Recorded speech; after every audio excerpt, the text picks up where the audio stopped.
Bande Kovalandia AMTV 5 sur 5 Mbote Nabino Bisika Nyonso vous avez Kolanda Biso Pambate ouvrier du peuple déjà s'est présenté Liboso Nabino pour la Kosal et Labino compte rendu il y a journée il y a le 16 mars 2021 avec la pluie et Betaki et causé des dégâts ébélés dans différents milieux.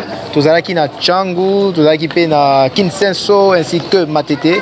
To palper du doigt les réalités, le constat était tellement amer, il y a des écroulements, voire aussi l'écroulement du pont Djili, où vous verrez Gentini Ngobila et plusieurs autorités étaient là pour venir palper du doigt, voir et faire un état des lieux par rapport à cela. Et nous vous informons que les travaux ont déjà débuté et le DG de l'Office des routes ville-province de Kinshasa a promettre que Misala est aussi là dans une semaine. Donc nous serons toujours là, ceux qui vont respecter le délai au Bapesi. Pour nous, nous ouvrier du peuple, nous TV et radio. Donc image. Je suis là pour vous, Moula, pour chercher l'information et surtout pour informer aux autorités situation. Particulièrement ici à Kinshasa, mais je m'étais beaucoup focalisé sur la commune de Kinsenso. La commune de Kinsenso, on déplace dans Zalaki, na moni ndenge école ya sika oyo maman Denis Ato ko inauguré et dit liba na batangité. Moula, la pluie ne peut pas être un obstacle pour l'éducation des enfants, mais cette fois-ci, nous avons vu que la pluie était un obstacle pour l'éducation des enfants. Et surtout, je pointe du doigt et je lance un grand message au directeur de l'OVD. OVD, monsieur le directeur, là où OVD Tongina de la paix, Nzela Eza Kokufa, Nzela où il y a de la paix au Botongi Oyo, Nzela de la paix Ezo Boma, des bonhommes na Kisenso, parce que collecteur Yamaï Ezate, pour aimer Mamaï vers la rivière Ndjili. Ngai ouvrier du peuple, na Kitakiwana, Nazo Sale la Bino. Résumé, il y a Makambu Nyonso. Bota la Makambu, Misala ya OVD, il y a de la paix et créé na des bonhommes. Pena Kisenso. Abonnez-vous massivement sur AMTV 5 sur 5 pour avoir toutes les informations possibles. Pose à la page. Ouvrier du peuple, il y a travailler pour le peuple. So ni bola na biso na Congo Star Télévision, bola na biso na Radio Télévision Catholique Edikia.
esali makama mwa mingi mais biso na Masina plus particulièrement okweli ba problème ya ba inondation mwa mingi bandako ya bato ezindi na ba mai biloko ya bato ebele bebi ba ménage ebele lelo kolala libanda na Masina mpona likambo etali bulo enoki mpona nini mpo biso Masina tozali na kote ya poule malebo ba mai mingi ya mopanzi ya kin est nyonso ekitelaka na nzela ya Masina kobanda mai ya Nchwenge mai ya Mokali oyo tobengi mai ya Malemba oye kokita na mai ya Nzanga oye kozwa mai ya Njili place tozali makama esalemi zike boulevard Lumumba yango moko lelo ezalaki mpasi mpona kocircule lelo na mosusu ya monene esalemi ezali kobukana ya ndambu ya pont esengeli toloba malamu place wana eza mpo mobimba ya Njili ebukani te mpo mituka bozomona ezotambola na ndenge esengeli ebangisa bato te ke pont ya Njili ebukani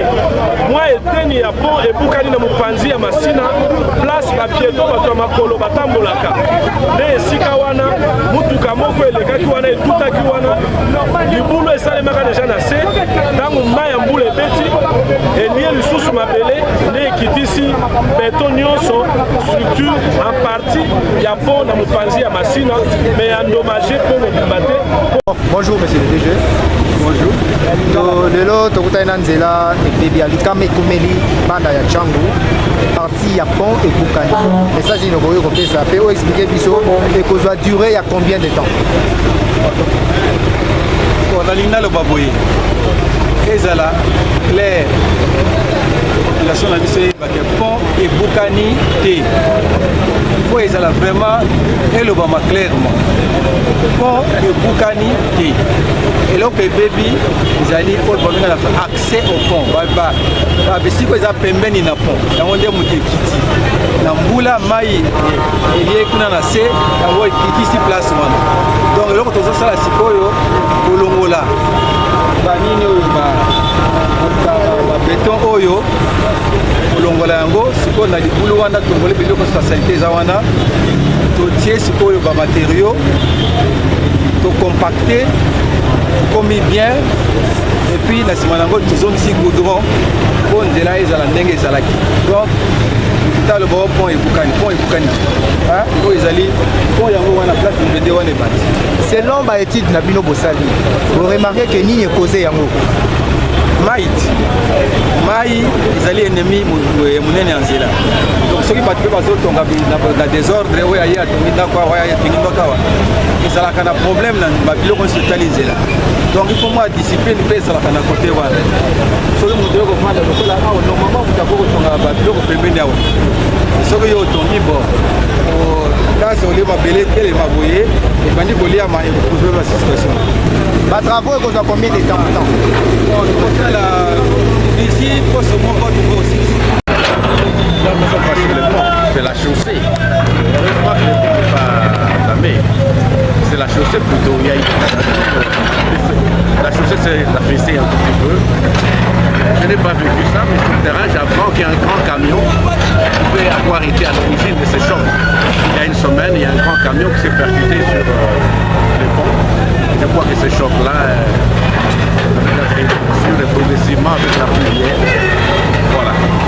C'est bon. Merci. Lelo nakitaki parce que tu apprends déjà na batongo tongo la webetaki na motoyo et uti obuka pont ya Njili mais tu m'as déjà interpellé l'autorité pour na pont oyo on a été à pont je pense il faut que bakonzi na biso ya mboka bazela kaka te ke balikama esalema bazwa badécision mais on a sepeli na moni pena autorité bazwi pena décision ya mbangu na moni engin zeli tosepeli makasi ndenge office de route et ezalaki pena réactive et félicitations na DG office de route oyo tomoni mpe ye moko azalaki sur le terrain. Message na population ya Tchangu message na population ya Tchangu message on a repensé à la population pour s'entretenir na DG ya office de route à l'obique et que ça n'a pas moins d'une semaine par travaux. Nous espérons vraiment que ça les dans le mangue makasi on a circulation et tamboula na malamu mais to bato bakufa te. Il faut pas tozela kaka bato bakufa po toza basolution, mais ndenge tosalema tosepeli makasi que batantere eye déjà tout ça. Il y a prudence, vu que batravaux ebandi déjà, prudence ezalaka.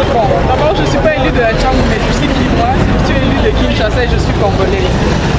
Quand on a pris à travers les médias, à travers les réseaux sociaux, de ce qui s'est passé ici au pont de Chine, ça m'a touché énormément parce que j'avais déjà averti qu'il y avait déjà une tête qui commençait à s'annoncer. Il y a de cela combien? Je crois il y a 6 mois que j'avais averti, j'avais dit qu'il y avait une tête qui commençait à ronger la route. Mais malheureusement, nous sommes toujours dans la réaction. On s'entend, si on avait pris l'initiative de commencer à stopper ça, ça n'allait pas atteindre ces niveaux. Mais bon, rien n'est encore trop tard. Le DG de l'Office de lutte nous a dit qu'il faut une semaine pour emblayer. Mais ça, ce n'est qu'une solution temporaire. Il faut vraiment réfléchir comment est-ce qu'on peut désengorger cette route. Parce que et la charge et le manque d'urbanisme, comme il a dit, de ruissellement des eaux de pluie, c'est ce qui a causé ce que nous avons maintenant. Message d'espoir, chaque jour nous vivons, chaque jour, aujourd'hui nous avons vu des images scandaleuses, des inondations partout. Il y a vraiment une nécessité pour nous d'assainir la ville, non seulement d'assainir mais de mettre de l'ordre, mais surtout d'urbaniser la ville. C'est très très très important parce que ça, un jour on va se réveiller, cette route sera barrée et on ne pourra même plus atteindre l'aéroport alors qu'il y a une masse de ce côté. Plus de 3/4 de la population vit de ces côtés. Donc c'est vraiment une urgence, c'est une nécessité pour nous d'arranger cette route. Vous parlez de l'urbanisation, vous êtes député national. À votre niveau, qu'est-ce que vous pensez faire?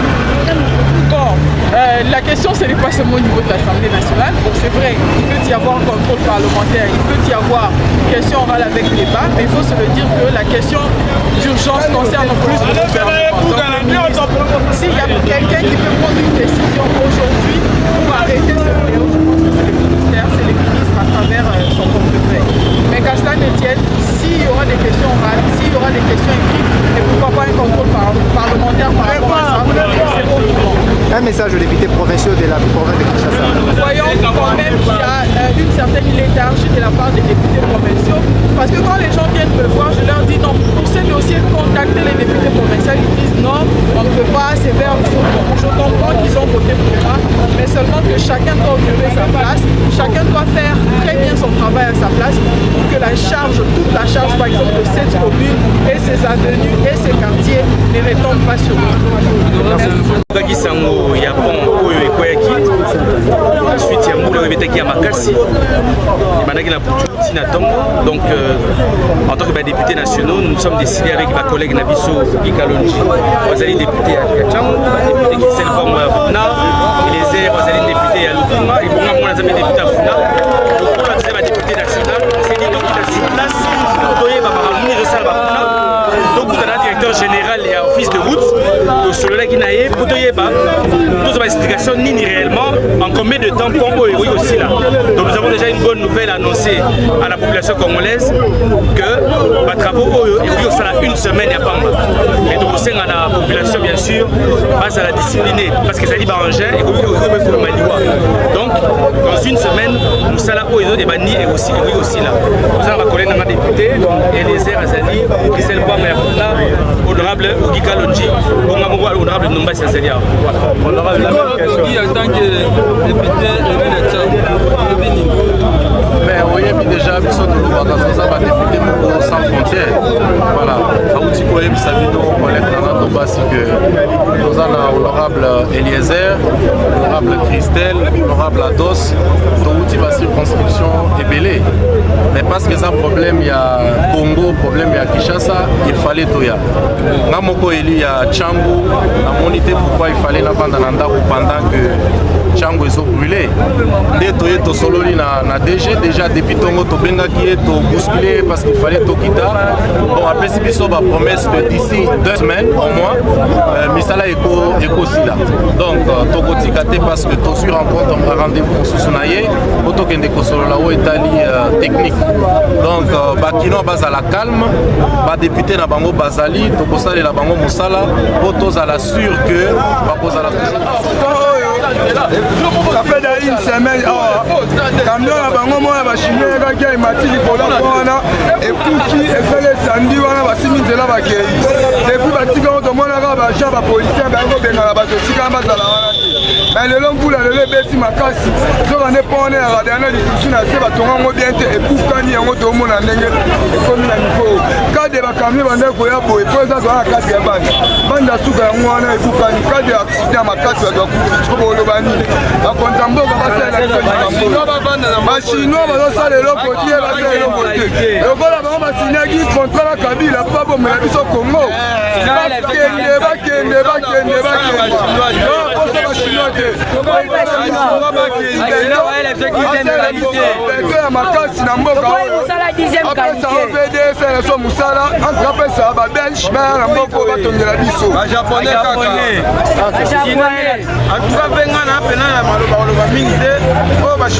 de CP la route. Dixième qualité. Sur les camions, là, il n'a pas de douane. Mais pas de facile.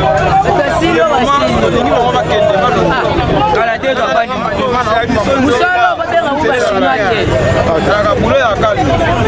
merci papa to sepeli na ndenge boye bomoni eloko esalami biloko po oyo eza ya kala depuis mobutu atika yango tomoni kete bachinois baye basimbi po oyo me basali yango bien te lelo po ebebi ekomi na ndenge moko ya mabe tozala posa bachinois mboko te comme si bango baliaki kopi na kabila baboma mboko babengana bachinois so babengani bango te biso bana changu tokosa charge na bachinois tobengana bango batindela biso bajaponais basalela biso chantiers, basala 3 chantiers, escala 2 chantiers, kenda wapi bana tozela 5 chantiers, basala biso ba 2 chantiers, kenda wapi 2 chantiers kota mai bana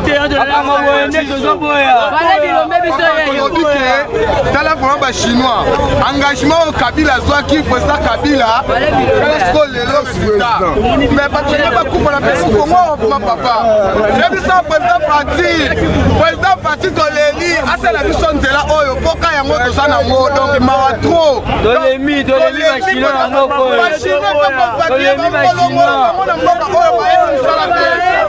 kopa ya Kabila asalaki mais pona ngai zateke pona yo pona ngai na sepeli pona biso na ba ministre FCC na député FCC loka bango bazala tongo pokwa bake poto bazongi biso na bango munelo na katikati basila na kuna biso pe na changu lokola po oyo katani pona ngai na sepeli biso na FCC munelo na katikati